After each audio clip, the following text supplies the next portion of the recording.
everyone, again with me, Fitri Indonesian Stay in Philippines. Kamusta kayo dyan? Apa kabar teman-teman ko Indonesia? Ito na guys, around 6:30 AM ko, alis yung husband ko kasi pumasok siya 8 to 5 siya ngayon.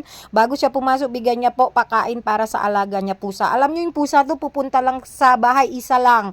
Maging may baby na siya, maging 4 na guys. Kailangan maaga siya alis para may parking po sa workplace niya. Halo teman-teman ko Indonesia, ini suami aku mau pergi kerja kira-kira jam setengah 7 pagi atau jam 6. Dia pergi cepat-cepat guys karena takutnya macet lalu nggak ada tempat parkiran. Sebelumnya dia kasih makanan peliharaan dia guys. Ternyata aku cari-cari gelas ini jumpa di luar. Pas suami aku cuci mobil kemarin dia lupa guys. 3 hari aku cari-cari nggak ketemu, ternyata di luar guys. Lalu aku mau bungkus orderan guys. Sambil bungkus orderan aku nyuci juga guys. Alam nyo guys, nihanap ko yung coffee mug. Ilang araw niya, 3 araw. Dun pala sa labas na iwan yung husband ko. May kape pa. 3 araw na siya habang the time kasi maglinis siya, car wash po yung kotse namin, and then kalimutan niya.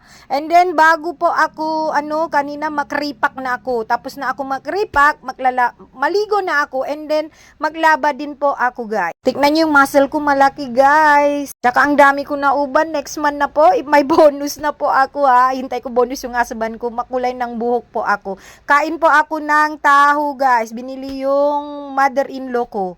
Kalimutan niya, nipot niya sago. Kasi ayoko yung sago talaga guys. I don't like the taste. Kahit yung sa milk tea, yung may pearl, I don't like guys. Teman-teman, setelah bungkus orderan, aku langsung mandi right guys. Langsung aku makan tahu. Itu tahu ya, kayak bubur tahu ya kayak di Indonesia. Tapi di sini pakai sagu, pakai gula merah. Aku lebih sukaan